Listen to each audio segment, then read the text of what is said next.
Sampurasun pamiarsa sadaya wilujeng patepang deui sareng Kang Aam dina acara Wejangan Asih. Pamiarsa sadaya aya paripaos anu nyangemkeun mipit teu amit ngala teu mentak. Naon hartos paripaos ieu? Hartos paripaos ieu anu paling gampang nama eta teh nyanak barang, nyanak hiji hal henteu wawartos heula. Bahasa pasar nama maling.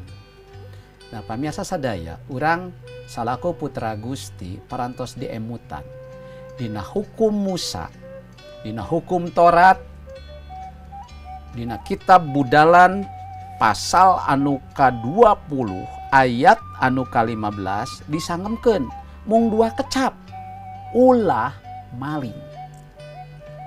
Janten hukumna disangemkeun ulah maling. Mipit teu amit ngala teu menta hartosna maling. Pangandika Gusti nyangemkeun ulah maling.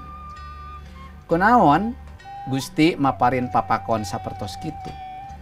Kumargi Bapak Ibu, upami jalmi anu mipit teu amit ngala teu menta hartosna anjeunna nyanak hak anu batur, nyanak hak anu sanes.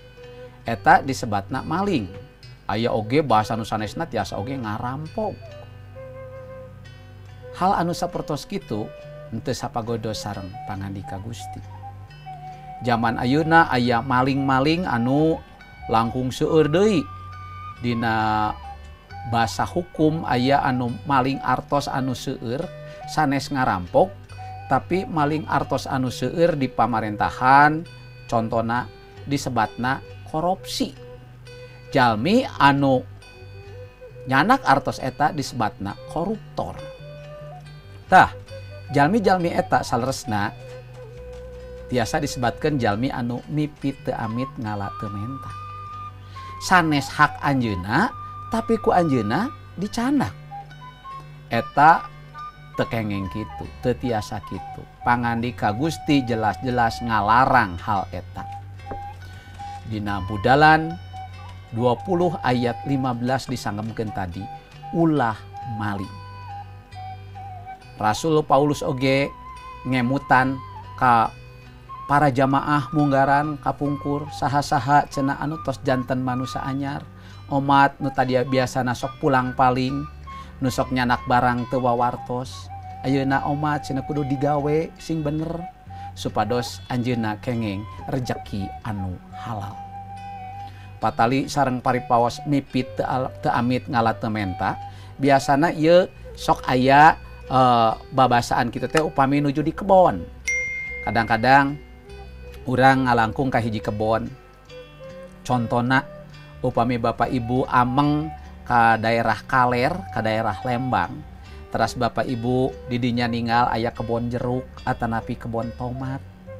Bapak Ibu metik eta tomat, metik eta jeruk, padahal sanes tomat Bapak Ibu, sanes jeruk Bapak Ibu, ke Bapak Ibu dipetik eta tomat sareng jeruk. Tah nu sapertos kitu teh Bapak Ibu teh mipit ngala tomat ya, mipit teu amit ngala teu menta. Janten tiasa disebutkeun Bapak Ibu teh maling upami kitu. Tah kade urang mah ulah midamel hal anu sapertos kitu. Kumargi hal anu sapertos kitu mah patukang tonggong sareng pangandika Gusti. Upami hoyong langkung sae nyuhunkeun atanapi meser. Upami gaduh artos mending meser. Upami teu gaduh tapi kumargi hoyong kengeng nyuhunkeun, tapi nyuhunkeun ulah seueur teuing sacekapna bae. Patali sareng paripaos mipit teu amit ngala teu menta ieu mangrupi hiji paringetan kangge urang sadaya yen urang sadaya kedah atos-atos. Urang sadaya kedah tumut kana dawuhan Gusti. Ulah maling, ulah mikahoyong barang batur, ulah mikahoyong anu janten hak batur. Pamugi babasaan Sunda sareng pangandika Gusti anu dipedar dinten ieu ngemutan sareng ngiatkeun ka Bapak Ibu sadaya supados Bapak Ibu sadaya janten jalmi anu tumut kana dawuhan Gusti ulah maling. Gusti ngaberkahan. Ayo urang sami-sami ngadoa. Gusti hatur nuhun dinten ieu abdi sadaya diemutan ku pangandika Gusti ngalangkungan babasaan Sunda mipit teu amit ngala teu menta sareng dawuhan Gusti anu diserat dina kitab Budalan 20 ayat 15 anu nyanggemkeun ulah maling. Paparin ka abdi sadaya kamampuh kangge tiasa ngalarapkeun dawuhan Gusti ieu dina kahirupan abdi sadaya sadi dinten. Hatur nuhun kangge dawuhan Gusti anu parantos katampi. Dilebet jenengan Gusti Yesus Kristus, abdi sadaya parantos naneda sareng ucap syukur. Amin. Gusti ngaberkahan.